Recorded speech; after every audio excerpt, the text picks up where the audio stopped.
하나님의 말씀을 보겠습니다. 신약 성경입니다. 고린도 전서 말씀입니다. 266페이지에 있습니다. 266페이지 고린도 전서 3장입니다.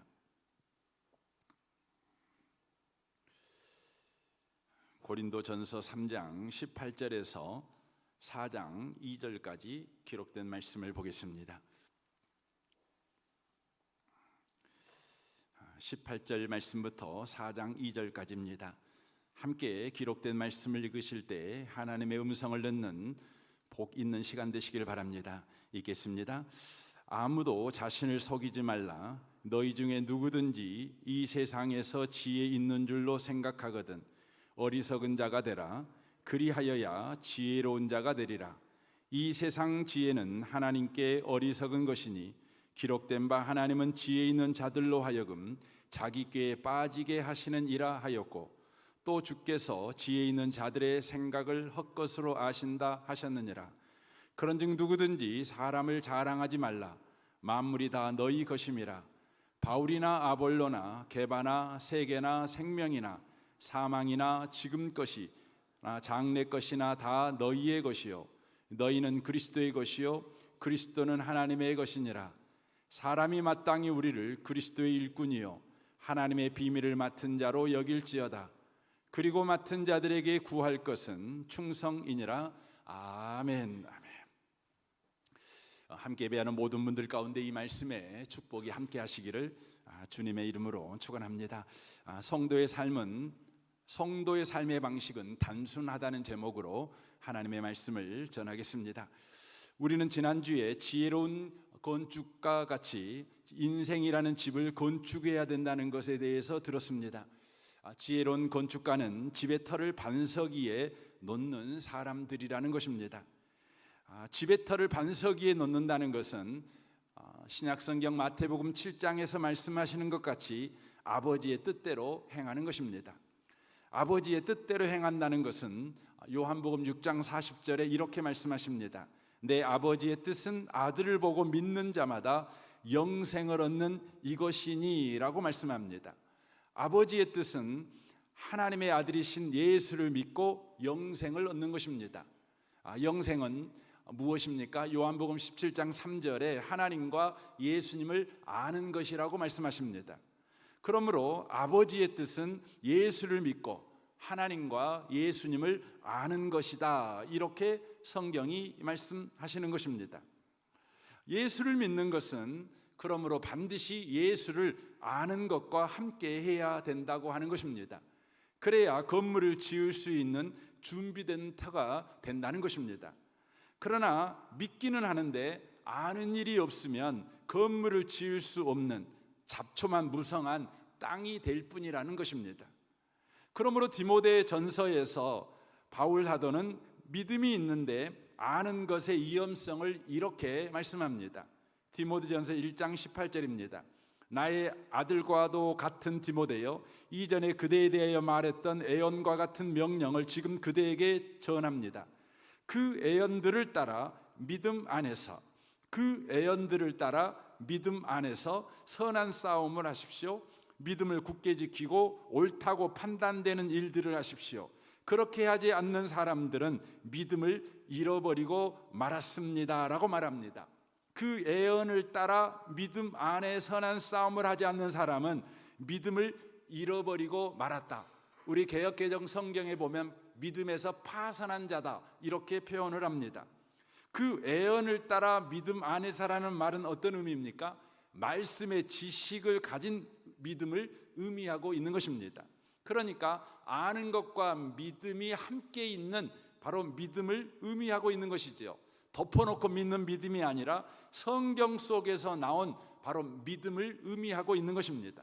성경을 통해 예수님이 누구신지, 무슨 일을 하시는지, 그것이 나와 무슨 상관이 있는지, 그래서 나는 어떤 인생을 살아도 되는지를 배워서 갖게 되는 바로 믿음을 가지고 우리는 선한 싸움을 해야 믿음이 나날이 커지는 인생을 살아가게 된다는 것이죠. 만약 믿는다 하면서도 성경을 빼버린, 곧 성경의 지배를 받지 않는 믿음을 갖게 되었을 때 우리는 믿음에서 파산하는 자가 된다, 이렇게 말씀하십니다. 그러므로 성도에게는 믿음과 더불어 지식이 꼭 필요하다는 것입니다. 그래서 바울은 디모데에게 이렇게 말씀합니다. 디모데후서 3장 13절입니다. 악한 사람들과 속이는 자들은 더욱 악하여져서 속이기도 하고 속기도 하나니 그러나 너는 배우고 확실한 일에 거하라. 속지 않으려면 배우고 확실한 일에 거해야 된다. 배운 것 이에 선 인생을 살아가야 된다. 지식 이에 선 믿음을 가져야 된다, 이렇게 말씀하는 것입니다. 너는 내가 누구에게서 배운 것을 알며 또 어려서부터 성경을 알았나니 성경은 등이 너로 하여금 그리스도 예수 안에 있는 믿음으로 말미암아 구원에 이르는 지혜가 있게 하느니라 라고 말씀을 하고 있는 것입니다. 그러므로 우리는 성경을 통해 배운 믿음을 소유한 건강한 그리스도인이 되어야 된다는 것입니다. 야고보서에서는 믿노라 하면서도 지식이 없는 믿음에 대한 이런 정의를 내립니다. 야고보서 2장 19절입니다. 내가 하나님은 한 분인 줄을 믿느냐? 잘하는도다. 귀신들도 믿고 떠느니라 라고 말합니다. 믿는 건 중요합니다. 하지만 믿는 것과 아는 것이 함께하지 않는 믿음은 귀신들도 갖고 있는 귀신 수준의 믿음이다, 이렇게 말합니다. 더 보십시오. 허탄한 사람아, 행함이 없는 믿음이 헛것인 줄을 알고자 하느냐라고 말합니다. 바로 허탄한 믿음이다, 이렇게 말씀합니다. 우리 조상 아브라함이 그 아들 이삭을 제단에 바칠 때 행함으로 의롭다 하심을 받은 것이 아니냐? 내가 보거니와 믿음이 그의 행함과 함께 일하고 행함으로 믿음이 온전하게 되었느니라 라고 말합니다. 이 야고보서에 나오는 행함이라는 것은 아는 것에서 나온 열매를 말하는 것입니다. 아니까 그렇게 행하는 걸 말하는 것이죠. 행함이 단독으로 있는 것이 아니라 아는 것의 자식, 아는 것의 열매를 이야기하고 있는 것입니다. 그러니까 믿는 것과 아는 것이 함께하게 될 때 믿음이 온전하게 된다, 온전한 믿음이다, 이렇게 말씀을 하고 있는 것입니다. 온전한 믿음, 요동하지 않지요. 견고한 믿음이라고 하는 것이죠. 흔들릴 수 없는 믿음이라고 하는 것입니다. 그래서 저와 여러분은 믿는 자가 되는 일에 늘 바쁘지요. 나에게 믿음이 있었으면 좋겠어. 그래서 믿음이 떨어질까 우왕좌왕하며 근심 걱정하는 신앙생활을 합니다. 그 이유가 어디에 있습니까?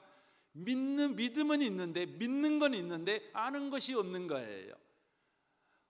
여러분, 믿음은 있는데 아는 것이 없으면 믿음이 떨어질까 전전긍긍하는 신앙생활을 할 수밖에 없어요. 그런데 믿음과 아는 것이 함께 있는 믿음은 믿음이 온전해서 이제 더 높은 소망을 품고 살아가게 되는 것이죠. 그것이 무엇입니까? 에베소 4장 13절에 이렇게 말씀합니다. 우리가 다 하나님의 아들을 믿는 것과 아는 일에 하나가 되어 온전한 사람을 이루어 온전한 사람이 되지요. 온전한 믿음을 가진 온전한 사람이 되지요. 그러면 어떻게 됩니까? 믿음이 떨어질까 전전긍긍하는 신앙생활을 하는 것이 아니라 도리어 높은 수준의 소망을 갖는데 그리스도의 장성한 분량이 충만한 데까지 이르리니, 바로 우리의 믿음이 그리스도의 장성한 분량이 충만한 데까지 이르는 소망, 실제적으로 이루는 삶을 살아가게 된다는 것이죠. 이는 우리가 이제부터 어린아이가 되지 아니하며 사람의 속임수와 간사한 유혹에 빠져 온갖 교훈의 풍조에 밀려 요동하지 않게 하려 함이라 라고 말씀하고 있습니다. 우리는 인생살이하면서 우리를 흔들어대는 게 얼마나 많습니까? 당장 건강이 우리를 흔들지요. 질병이 우리를 힘들지요. 경제적 어려움이 우리를 힘들지요. 부부관계가 우리를 힘들고 자식관계가 우리를 힘들지요. 뜻대로 되지 않는 무능한 우리 자신이 우리를 흔들어대지 않습니까? 그럼에도 불구하고 믿는 것과 아는 것이 바로 구비된 믿음을 소유한 사람은 그 흔드는 것에 의하여 흔들리는 것이 아니라 흔들리는 것에 의하여 더욱 커가는 사람이 된다는 거예요. 굉장하죠. 그래서 여러분, 생명이 있는 나무는요, 흔들면 더 뿌리를 깊게 내리는 것입니다. 그리고 봄날에 봄바람이 불어대면 거기에서 여러분 꽃이 피고, 여름날에 여러분 태풍이 불어대고 장맛비가 오면 어떻게 됩니까? 가을날에 풍성한 열매를 거두는 것입니다. 근데 믿는 것만 있어요. 아는 게 없어요. 덮어놓고 믿는 겁니다. 아멘만 크게 하지 그의 삶은 성경에 대해서는 몰라요. 여러분, 그런 사람은 흔들 때마다 여러분과 제가 뭐에 흔들리는 거예요. 요한복음 8장 32절은 말합니다. 진리를 알지니 진리가 너희를 자유롭게 하리라 라고 말합니다. 진리를 믿으니 진리가 너희를 자유롭게 한다 이렇게 말하지 않습니다. 진리를 알지니 라고 말합니다. 이것은 이 말씀은 지금 믿는 것을 무시하는 말이 아닙니다. 믿음을 깔아놓고 하는 말입니다. 네가 믿느냐? 그러면 알아야 된다. 알 때 진정한 자유인이 된다. 이렇게 말씀을 하고 있는 것입니다. 환경에 우리가 종노릇하지요, 상황에 종노릇하지요, 조건에 종노릇하지요, 질병에 종노릇하지요, 자식에게 종노릇하고, 우리는 인생살이하며 끊임없이 3중 4중 5중에 여러분 종의 사슬에 묶여서 우리가 종노릇하고 살아가지 않습니까? 그런데 믿는 것과 아는 것이 하나인 온전한 믿음을 소유한 사람들은 바로 종노릇하는 것이 아니라 그 모든 것에서 자유하는 인생을 살아가게 된다는 것입니다. 그래서 저와 여러분은 믿는 것도 중요한데 아는 것도 중요하다는 것을 우리는 인지해야 합니다. 근데 우리는 이런 질문을 할 수 있죠. 그럼 어떻게 아는 자가 될 수 있는 것입니까? 우리는 이런 질문을 당연히 해야 되는 것 아닙니까? 성경이 이렇게 대답합니다. 요한복음 16장 13절입니다. 그러나 진리의 성령이 오시면 그가 너희를 모든 진리 가운데로 인도하시리니 그가 스스로 말하지 않고 오직 들은 것을 말하며 장래 일을 너희에게 알리시리라 라고 말씀합니다. 우리는 이 앞주에 믿는 것이 성령의 역사라는 것에 대해서 배웠습니다. 그런데 오늘 성경은 아는 것도 성령의 역사다 이렇게 말씀을 하고 있는 것입니다. 그래서 우리는 믿고 그리고 알고 사는 것이 다 성령의 역사라고 하는 것입니다. 그러므로 저와 여러분은 언제나 성령 충만을 구하는 삶을 매 순간순간마다 살아가야 된다고 하는 것입니다. 하루도 나는 성령 충만을 구하며 살지 않는 삶을 나는 거부한다. 여러분과 제가 그걸 거부해야 합니다. 나는 항상 성령 충만을 구하는 삶을 살아갈 것이다. 그래서 여러분이 하루를 시작할 때 가장 먼저 생각해야 되는 것은 성령 충만해야지, 성령 충만을 구해야지. 여러분 그렇게 나아가야 되는 것입니다. 그래서 성경 에베소서 5장 15절 이렇게 말합니다. 그런즉 너희가 어떻게 행할지를 자세히 주의하여 지혜 없는 자같이 하지 말고 오직 지혜 있는 자같이 하여 세월을 아끼라 때가 악하니라 라고 말합니다. 우리는 매 순간순간마다 다양한 상황을 만납니다. 천가지 만가지 변칙적인 상황도 만납니다. 예상치 못한 일을 우리는 끊임없이 만나며 살아갑니다. 경제 상황이 우리 마음대로 안 됩니다. 여러분 또 우리 마음도 마음대로 안 되고 우리 감정도 마음대로 안 되고 우리의 몸뚱아리도 마음대로 안 되고 그래서 예기치 못한 질병도 걸리지요. 어떤 분은 암도 걸리지요. 어떤 분은 갑자기 인생에서 가정적인 문제가 일어나기도 하지요. 그런데 그때마다 우리는 어떻게 해야 될지를 모르는 거예요. 여러분 안 걸리면 어떻게 해야 될지 여러분 아십니까? 여러분 부도위기에 빠지면 어떻게 해야 될 여러분 아십니까? 여러분 부부관계가 갑자기 파탄이 날 지경이 되면 여러분 어떻게 행해야 될지 여러분 아십니까? 성경은 우리에게 이렇게 말합니다. 너희가 어떻게 행할지를 알고 사는 지혜로운 자가 되라. 모르고 시간이나 지나가면 뭐 해결되겠지, 운이 좋으면 해결되겠지 하며 시간을 흘러가는 강물처럼 흘러보내는 그런 인생을 살지 말라 이렇게 말씀하십니다. 지혜로운 자가 되라는 것이지요. 어떻게 지혜로운 자가 됩니까? 그러므로 어리석은 자가 되지 말고 오직 주의 뜻이 무엇인가 이해하라. 암 걸렸을 때는 이렇게 하라는 것이 주의 뜻이지, 부도위기 당하면 이렇게 하라는 게 주의 뜻이지, 부부관계에 문제가 생기면 이렇게 하라는 게 하나님의 뜻이지. 여러분과 제가 이걸 알아야 됩니다. 이걸 아는 방식은 뭐냐면 성경을 통해서 내가 암 걸렸을 때 하나님은 뭔 일 하고 있냐는 거지요. 내가 어려운 위기에 빠졌을 때 하나님이 무슨 일 하고 있냐 이거지요. 성경은 그것들에 대해서 다 말씀을 해주셔요. 그걸 여러분과 제가 알아야지요. 그래서 여러분과 제가 술 취하고 방탕한 자가 되면 안 되지요. 술 취하고 방탕한다는 자는 뭡니까? 여러분, 주도권이 나에게 없는 거예요. 술에게 있는 거지요. 바람에 있는 거지요. 방탕이라는 것은 낙엽일처럼 바람 불면 이리 날리고 저리 날리고 이러는 것입니다. 술 취한 사람도 마찬가지잖아요. 자기가 하고 싶은 말 합니까? 아니요, 술이 하라는 말 하는 거 아닙니까? 하지만 저와 여러분은 그렇게 인생을 살아서는 안 된다는 거죠. 오직 성령으로 충만함을 받으라, 성경은 우리에게 말씀하십니다. 성령 충만하면 네가 어떻게 행할 줄을 너 알아. 왜냐하면 성경을 통해 지금 하나님이 무슨 일하고 계시는지를 너에게 하나님이 가르쳐 주시니까. 하나님이 뭔 일하고 있다는 걸 알면 저와 여러분은 거기에 보조를 맞추어 살아가면 되는 거 아닙니까? 다윗이 고백하지 않습니까? 여호와가 나의 목자시니. 다윗의 인생의 매 순간마다 주님이 하시고 있는 일이 뭡니까? 목자 일을 하고 있는 것입니다. 쉴만한 물가 푸른 초장으로 인도하는 일을 하고 있으며 사망의 음침한 골짜기에서도 해를 받지 않도록 주님이 함께하고 계시는 것이죠. 그 일을 하고 있는 것이죠. 그러니까 다윗이 할 일이 뭡니까? 담대하는 것이죠. 찬양하는 것이죠.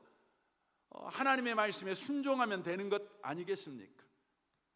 그러므로 저와 여러분은 믿는 자가 될 뿐만 아니라 아는 자로서 인생을 살아가기 위해서 우리는 성령 충만을 구하며 사는 자가 되셔야 돼요. 성령의 가르침과 성령의 지도와 성령의 인도를 따라 진리 위에 선 믿음을 소유한 자, 지식 위에 선 믿음을 소유한 자가 되는 삶을 살아가야 된다는 것입니다. 그러나 안타까운 것은 대부분의 성도들이 성령 충만 없이 하루하루를 살아간다는 것입니다. 대부분 삶의 위기를 만나면 성령 충만을 구하기보다 최신 정보를 구하기 위해서 인터넷을 뒤지고 서점을 뛰어다니고 사람들에게 귀를 기울이고 이런 것에 더 익숙하고 더 열심을 낸다는 것입니다. 오늘 본문 말씀은 성령 충만을 구하지 않고 세상의 최신 정보를 구하는 일에 열심인 사람들에게 그 위험성을 이렇게 말씀하고 있는 것입니다. 오늘 본문 말씀을 메시지 성경으로 보면 이렇게 말씀이 되어 있습니다. 3장 18절입니다. 여러분 자신을 속이지 마십시오. 시대의 최신 유행을 따르는 것으로 지혜로운 사람이 될 수 있다고 생각하지 마십시오. 하나님의 바보가 되십시오. 성령 충만을 구하는 자가 되라는 거죠. 성령이 만들어내는 지혜로운 사람이 돼야지 세상이 만들어내는 지혜로운 사람이 돼갖고 안 된다는 거예요. 그건 우리 스스로를 속이는 것이에요. 서울대학교가 만들어내는 지혜로운 사람 말고 육군사관학교가 만들어내는 지혜로운 사람 말고 성령이 만들어내는 지혜로운 사람이 돼야 된다는 거예요. 지금 이 말을 하고 있는 것이에요. 그것만이 참된 지혜에 이르는 길입니다. 이 세상이 영리하다고 하는 것을 하나님은 어리석다고 하십니다. 성경에 이렇게 기록되어 있습니다. 그분은 똑똑한 자들의 얇은 꾀를 폭로하신다. 주님은 모든 것을 안다고 하는 자들의 연막을 꿰뚫어 보신다. 나는 여러분이 자기 자신을 자랑하거나 다른 누군가를 자랑하는 것을 조금도 듣고 싶지 않습니다 라고 말합니다. 성령 충만을 통한 지혜로운 자가 되는 걸 추구하지 아니하고 세상이 만들어내는 지혜자가 되려고 세상을 기웃거리는 사람들은 결국 자기 자신을 속이는 사람이 될 뿐이다 라고 말하고 있는 겁니다. 이렇게 사는 사람에게 특징이 있다는 거지요. 어떤 특징입니까? 자기 자신을 자랑거리로 삼는 자의 삶을 살아간다는 거예요. 성도가 자기 자신을 자랑거리로 삼는 삶의 방식은 세상을 기웃기웃거리는 데서 나타난 결과인 것입니다. 세상이 나를 지혜로운 자가 만들어 줄 수 있다. 현재 내가 당하고 있는 상황과 형편과 여러 조건에서 나를 구원해 낼 수 있는 것은 바로 학력이다, 학벌이다. 이렇게 생각하는 사람에게서 만들어지는 것이 뭐냐면 자기 자신을 자랑거리로 삼는 삶의 방식이라는 것입니다. 그래서 요한일서 2장 15절은 이렇게 말씀합니다. 이 세상과 세상에 속한 것들을 사랑하지 마십시오. 누구라도 이 세상을 사랑하게 되면 그 마음속에는 하나님의 사랑이 없게 됩니다. 이 세상에는 악한 것들이 있습니다. 그것은 바로 육신을 즐겁게 해주는 것, 우리 눈을 즐겁게 해주는 것, 우리들의 삶에 대해 자랑하는 것입니다. 이러한 것들은 아버지께로부터 나온 것이 아니라 세상으로부터 나온 것입니다 라고 말씀합니다. 성도가 하나님의 사랑에 관심을 두지 아니하고 세상에서 사랑받는 일에 관심을 두면 자기 자신을 자랑거리로 삼는 일에 진심이 된다는 것입니다. 왜 이렇게 될까요? 그 이유는 하나님의 사랑을 버리고 세상의 사랑을 받으려고 하는 자는 아버지의 자녀라는 지위를 버리고 세상의 종이 되는 삶을 선택했기 때문에 그렇습니다. 여러분, 종에게는요 자기 자랑이 꼭 필요해요. 자기 자랑을 영어로 말하면 스펙이라고 말하죠. 아버지의 집을 떠난 세상 종이 된 사람에게는 자기 자랑, 곧 스펙이 꼭 필요한 것입니다. 여러분이 직장에 취직하려면, 직원으로 취직하려면 반드시 스펙이 필요해요. 스펙이 필요 없는 사람이 있죠. 누굽니까? 상속자입니다. 상속자에게는 아버지의 아들이라는 신분이면 충분한 것입니다. 이재용 씨가 삼성그룹 회장으로 취임하는 데는 여러분 스펙이 필요한 것이 아니에요. 이건희 씨의 아들이라는 신분이 필요할 뿐인 것입니다. 여러분에게 스펙이 필요합니까? 여러분 자신의 자랑거리가 많아야 현재 내가 처해 있는 상황에서 벗어날 수 있을 거라는 그런 두려움이 여러분에게 있습니까? 그 이유는 여러분이 지금 하나님의 자녀로 살고 있는 것이 아니라 세상의 종으로 살고 있기 때문에 그렇습니다. 종이 된 사람에게는 스펙이 중요해요. 자기 자신을 자랑거리로 삼는 게 너무너무 중요합니다. 이런 사람에게는 이런 특징이 있지요. 어떤 특징입니까? 바로 다른 사람 혹은 환경, 상황, 조건에 아주 민감합니다. 민수기 13장에 보면 10점탕꾼이 나옵니다. 모세가 10점탕꾼을 가나안 땅에 보내서 정탐하게 오게 한 것이죠. 그런데 그들의 형편이 어떠했냐면 이제 애굽에서 해방되어 자유인이 된 시기가 여러분 며칠밖에 되지 않습니다. 2달도 채 되지 않습니다. 그러니까 그들은 분명히 하나님의 백성이라는 정체성을 가지고 있음에도 불구하고 여전히 그들의 마음에 습관처럼 존재하는 게 뭐냐면 종의 정체성입니다. 종의식이 남아있는 것입니다. 2점탕꾼 여호수아와 갈렙은 하나님의 자녀라는 정체성을 가지고 바로 보고를 하는 것이죠. 아버지신 하나님께서 자녀인 우리에게 가나안 땅을 약속했으니 자녀인 우리는 가나안 땅에 가서 차지하기만 하면 돼. 가자! 그러는 겁니다. 하지만 8명의 점탕꾼, 여전히 그들은 종의 정체성, 종의식을 가지고 있으니 그에게 중요한 건 뭐냐면 스펙이 중요해요. 자기가 얼마만큼의 능력이 있는가, 자기가 얼마만큼 준비되었는가, 자기가 얼마만큼 힘이 있는가, 이게 중요해요. 그들은 자기들이 가지고 있는 것과 자기들이 정탐한 가나안 땅을 비교해 보는 것입니다. 비교하는 것이죠. 종들은 언제나 그렇습니다. 자기 스펙이 중요하니까 내가 당한 이 문제를 내가 해결할 수 있는가? 그것을 점검할 때 언제나 자기 자신이 가지고 있는 것으로 평가하는 것입니다. 그래서 10점탕꾼은 어떻게 보고를 합니까? 민수기 13장 32절을 보십시오. 이스라엘 자손 앞에서 그 점탕한 땅을 악평하여 이르되 부정적으로 말하기 시작합니다. 우리가 두루다니며 정탐한 땅은 그 거주민을 삼키는 땅이요 거기서 본 모든 백성은 신장이 장대한 자들이며 거기서 내피른 후손인 아낙 자손들의 거인을 보았나니 우리는 스스로 보기에도 메뚜기 같으니 그들이 보기에도 그와 같을 것이니라 라고 말합니다. 우리가 가본 가나안 땅은 너무너무나 척박한 땅이었다. 그 땅에 거주하고 있는 거주민들도 살아남기 어려운 땅이었다. 그런데 그 땅에 살아남은 그 사람들은 얼마나 대단한 사람인지 모르겠다. 그 거친 환경에서도 살아남는 그들, 우리는 그 환경도 이길 수 없는 사람인데 그 환경을 이긴 사람들을 이기며 가나안 땅을 차지해야 된다는 것은 그건 말도 안 된다. 우리는 메뚜기 신세를 면할 수 없다. 이렇게 보고를 하는 것이죠. 이 보고를 들었던 이스라엘 백성들, 그들도 여전히 종의 정체성, 스펙이 중요한 바로 사람들 아닙니까? 이 말을 듣자 그들이 어떻게 반응합니까? 1절입니다. 온 회중이 소리 높여 부르짖으며 백성이 밤새도록 통곡하였더라. 절망하는 것이죠. 이스라엘 자손이 다 모세와 아론을 원망하기 시작합니다.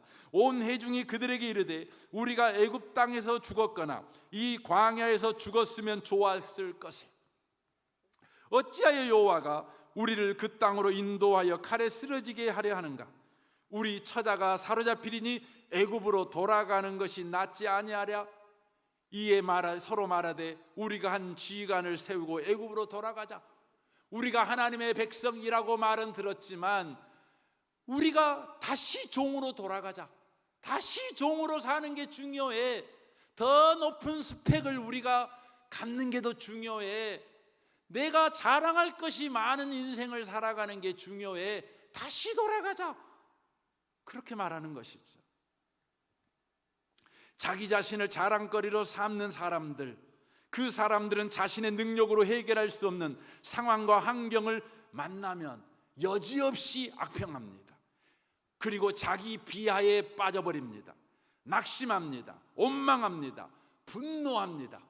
그리고 이런 상황을 만든 사람들을 죽여버리려고 시도하는 것입니다. 왜 이렇게 되는 것입니까? 세상에 종된 사람에게는 자기 자랑이 자신을 구원할 힘이 되지 않는다는 것을 경험하면 이렇게 되는 것입니다. 자기 자랑이라고 하는 것은 사실 인생의 문제에서 아무 쓸모가 없어요. 직장 들어가는 데는 필요할란가 모르지만 직장에서 당하는 문제를 스펙은 해결해내지 못해요. 여러분, 결혼하는 것까지는 성공할란가 모르지만 결혼 생활은 스펙 갖고 하는 게 아니에요. 그렇죠? 여러분, 인생이라는 거대한 학교는, 그 이대한 학교는요, 여러분 능력 갖고 다니는 게 아니에요. 스펙 갖고 할 수 있는 게 아니에요.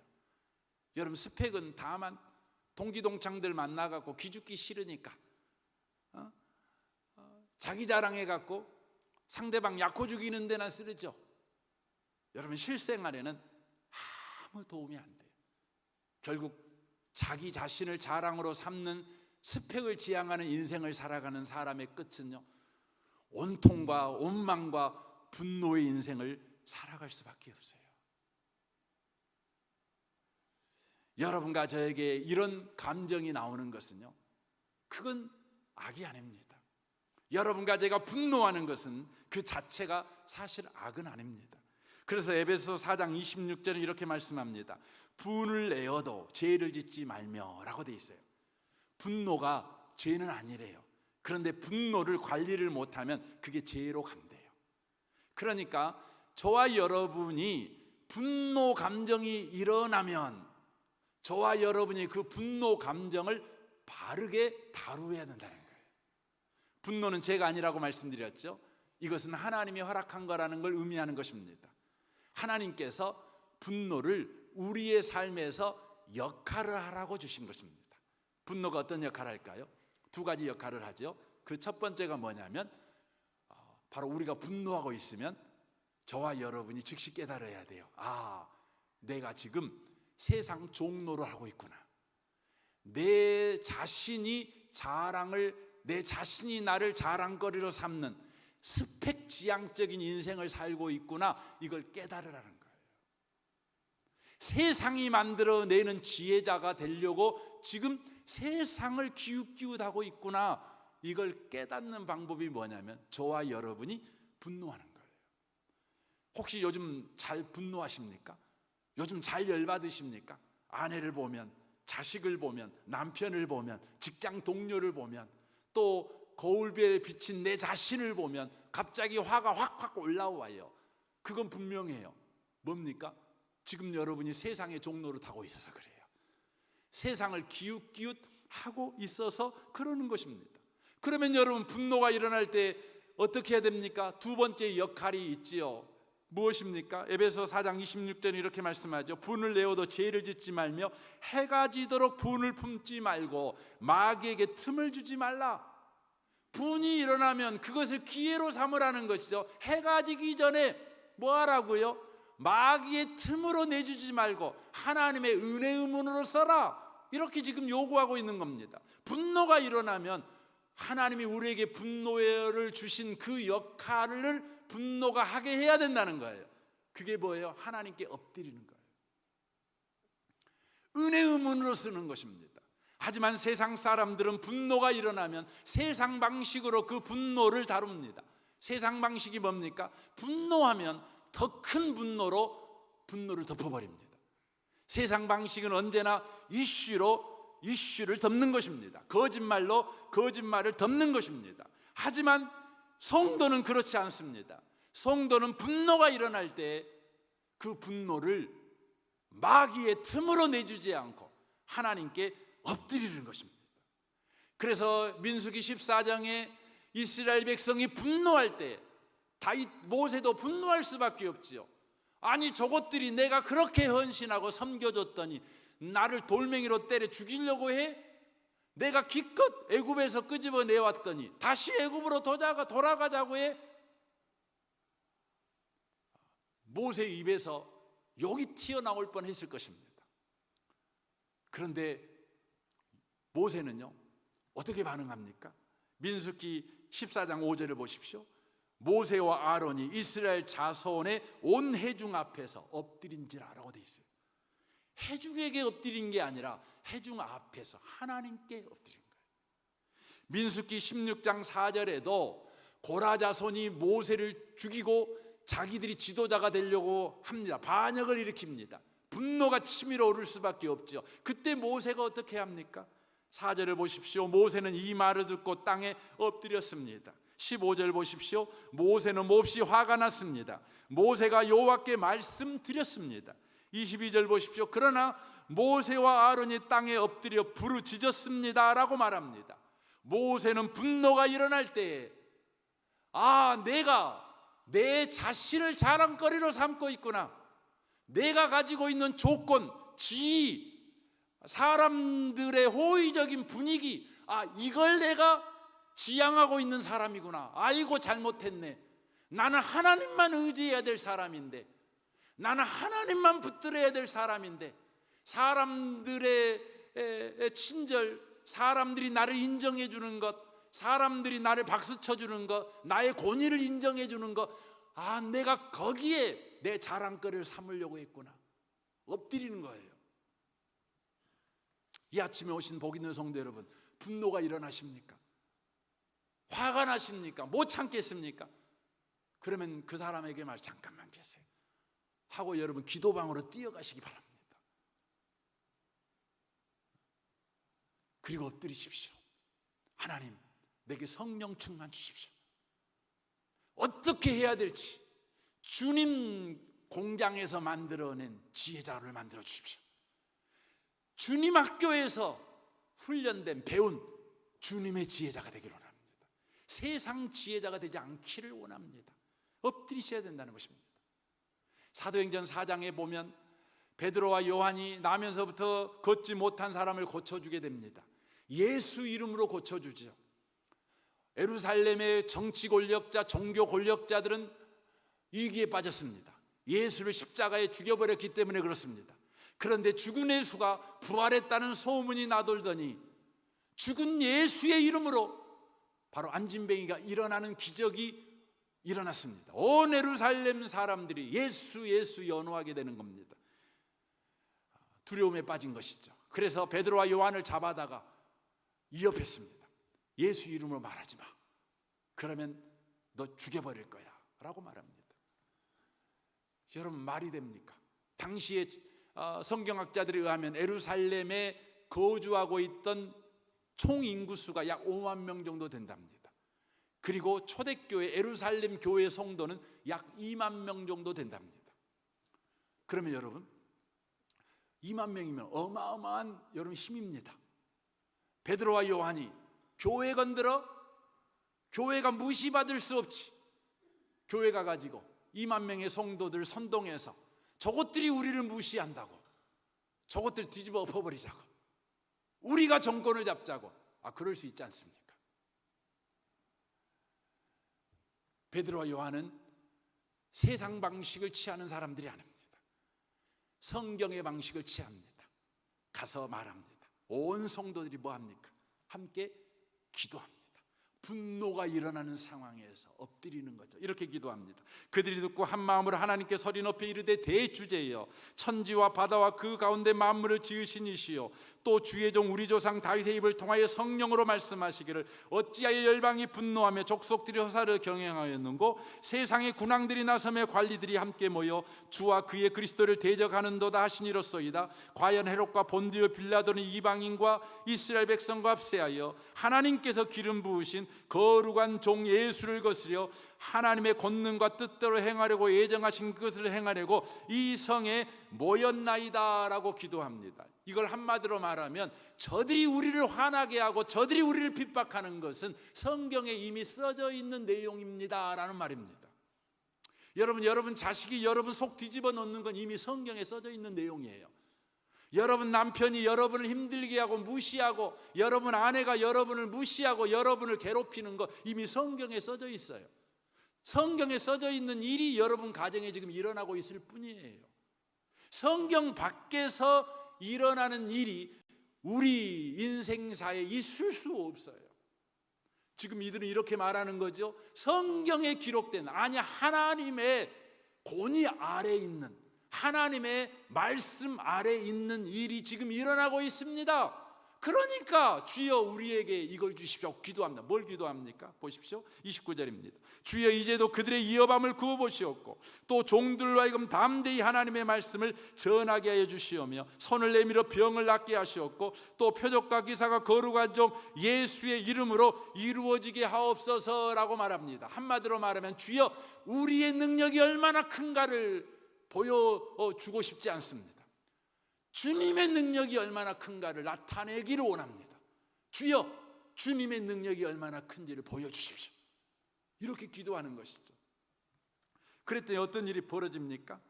빌기를 다음에 모인 곳이 진동하더니 무리가 다 성령이 충만하여 하나님의 말씀을 전했다라고 되어 있습니다. 성령으로 충만합니다. 성령으로 충만합니다. 우리는 언제까지 기도해야 됩니까? 성령 충만할 때까지 기도해야 되는 겁니다. 이 아침에 오신 복 있는 성도 여러분, 여러분의 체질이요 새벽에 일어날 수 없는 체질이에요. 그럼 여러분 밤늦게까지 성령 충만을 기도하십시오. 여러분이 아침에 빨딱빨딱 잘 일어나는 체질이면 여러분 새벽 기도 깨우면서 여러분 성령 충만을 구하는 분들이 꼭 되시길 바랍니다. 분노를 내버려 두지 마세요. 분노를 분노로 감추지 마세요. 오리발 내미지 마세요. 내가 언제 성질 냈냐고. 여러분 그런 식으로 여러분의 분노를 감추지 마세요. 기도하세요. 성령 충만하도록.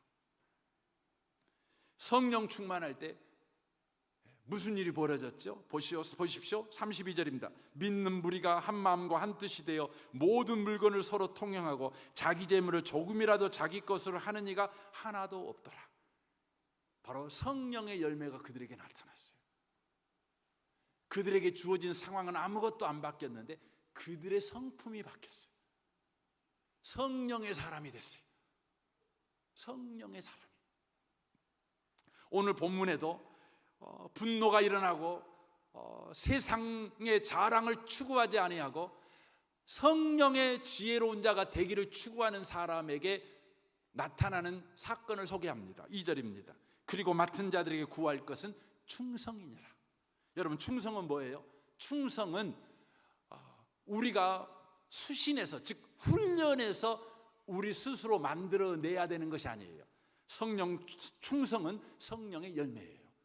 그래서 갈라디아서 5장 22절은 말하죠. 오직 성령의 열매는 사랑과 일합과 평과 오래 참음과 자비와 양성과 그 다음에 뭐죠? 충성이에요. 충성. 이게 성령의 열매입니다. 그러니까 엎드린 거지요. 분노하도록 내버려두지 않은 거죠. 분노하는 걸 보고 내가 내 자신을 자랑으로 삼고 있구나. 내가 스펙지향적인 삶을 살아가고 있구나. 내가 세상에서 지혜로운 자가 되려고 세상을 기웃기웃거리는 사람이 되고 있구나. 아니지, 나는 그리스도인이지. 내가 세상의 종이 될 수 없지. 나는 하나님의 자녀지, 아버지 하고 엎드리는 거지요. 그때 그들 가운데 충성이 부어지게 됩니다. 여러분, 충성이 뭡니까? 충성이 헬라어로 보면 믿음과 똑같은 어근을 가지고 있어요. 그래서 이 성경을 보시면 믿음이라고 번역하기도 하고 충성이라고 번역하기도 합니다. 근데 오늘 본문은 이 문맥의 흐름에 따라 믿음이라고 번역하지 않고 다만 충성이라고 번역했을 뿐인 것이지요. 그러면 충성이 뭡니까? 믿음으로 충만한 거죠. 그래서 영어로도 faithful 그러잖아요. 믿음으로 충만한 것이 뭐냐면 충성인 것입니다. 여러분, 믿음으로 충만하면요, 나를 자랑거로 삼는 삶에서 해방되는 겁니다. 세상의 종에서 해방되는 거죠. 하나님의 자녀의 지위로 회복되는 것이죠. 바로 자기의 심령 속에 예수 자랑만 가져요.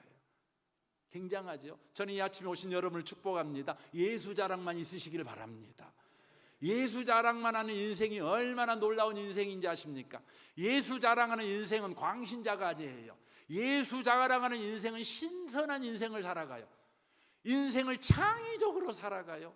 그래서 성경 갈라디아서 6장 14절은 예수 자랑하는 삶, 바로 믿음으로 충만한 충성이 있는 사람의 삶의 바로 역사를 이렇게 소개합니다.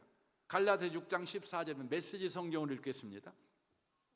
그러나 나는 우리 주 예수 그리스도의 십자가만을 자랑하겠습니다.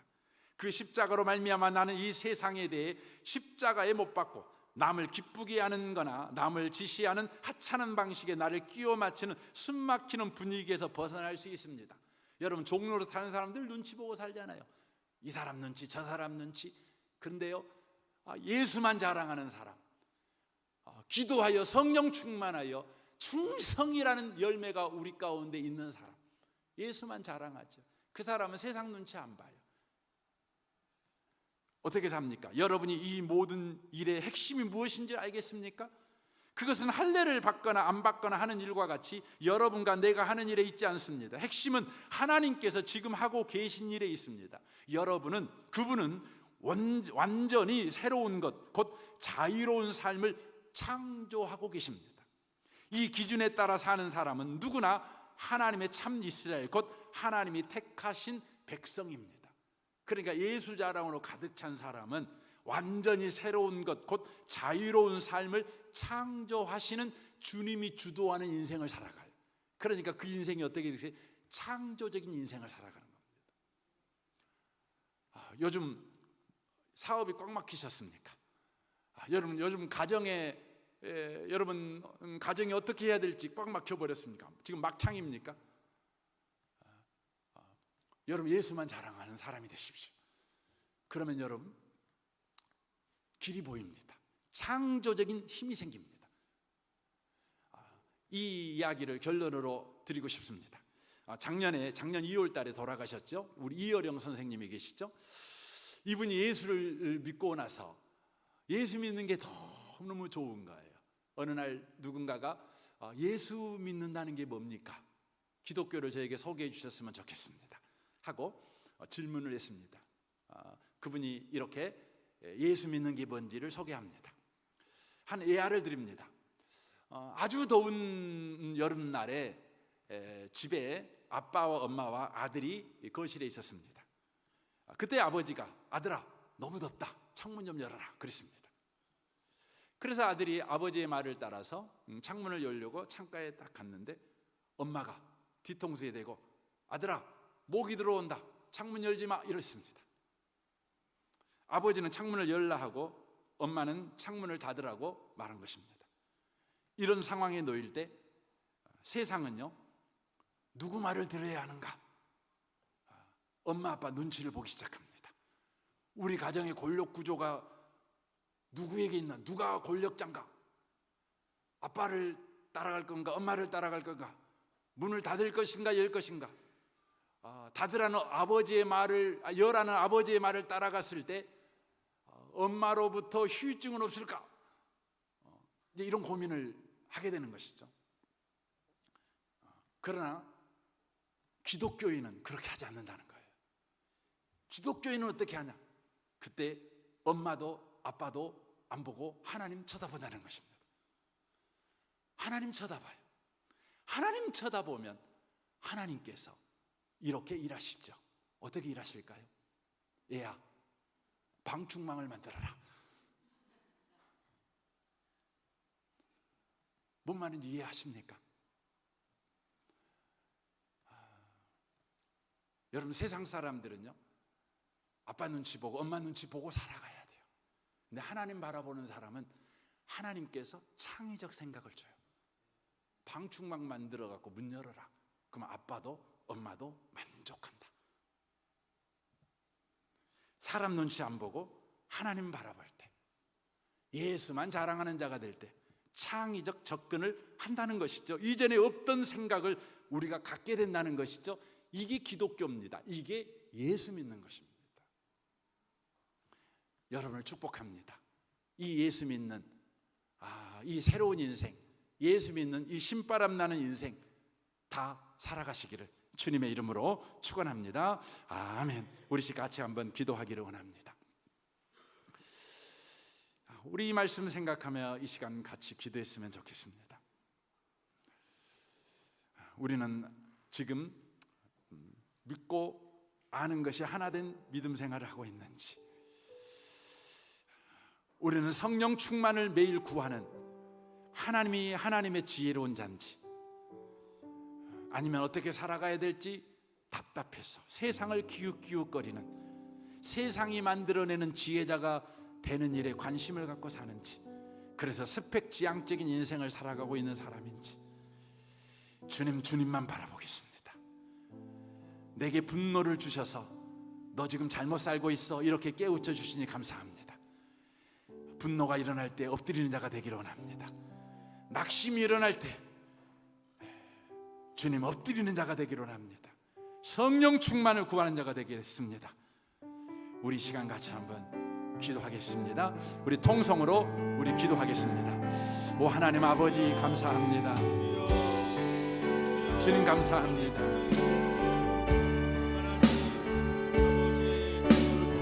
주님, 우리로 주님을 바라보며 주님을 소망하는 자가 되게 하셔서 감사합니다. 주님은 계속해서 우리가 주님을 바라보라 우리의 상태를 알게 하십니다. 분노하게 하십니다. 낙심하게 하십니다. 원망하게 하십니다. 주님, 그런 일이 우리 가운데 나타날 때마다 세상 방식으로 그것들을 처리하지 않게 하시옵소서. 하나님의 방식, 믿는 자의 방식을 따라 성령 충만을 구하는 자 되게 하여 주옵소서. 주님, 성령 충만을 구하는 자 되게 하여 주옵소서. 그리하여 주님 성령의 열매, 주님으로 충만한 자, 주님만 자랑하는 자, 창의적인 인생을 살아가는 자 되게 하옵소서. 하나님 감사합니다. 우리가 삶을 살아갈 때 우리를 분노하게 하시니 감사합니다. 원망하게 하시니 감사하고 낙심하게 하시니 감사합니다. 그것을 통해 우리가 세상을 기웃기웃거리는 스펙지향적인 삶을 살아가고 있다는 것을 깨닫게 하시니 감사합니다. 주의 원망이 일어나고 분노가 일어나고 낙심이 일어날 때 세상 방식으로 그것들을 관리하지 아니하고 그리스도인의 방식, 성경의 방식으로 그것들을 관리하는 자 되게 해 주옵소서. 성령 충만을 구하는 기회로 삼게 하여 주옵소서. 마귀에게 틈을 주는 기회로 삼지 않게 하시고 하나님의 은혜의 문을 여는 일에 그것들을 쓰는 자 되게 하여 주옵소서. 그리하여 성령 충만하여 성령의 열매가 충만한 우리가 되게 하여 주옵소서.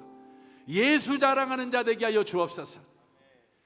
지혜를 가지고 창의적 생각을 가지고 인생을 돌파해 가는 자 되게 해 주옵소서. 헌금 시간입니다. 헌금하는 모든 분들을 주님이 복되게 하셔서 이번 한 주간도 아침마다 성령 충만 구하게 하시고 저녁에도 성령 충만 구하셔서 주님 성령 충만한 복을 얻는 성도들 되게 해 주옵소서. 예수님의 이름으로 기도합니다. 아멘. 찬양함으로 헌금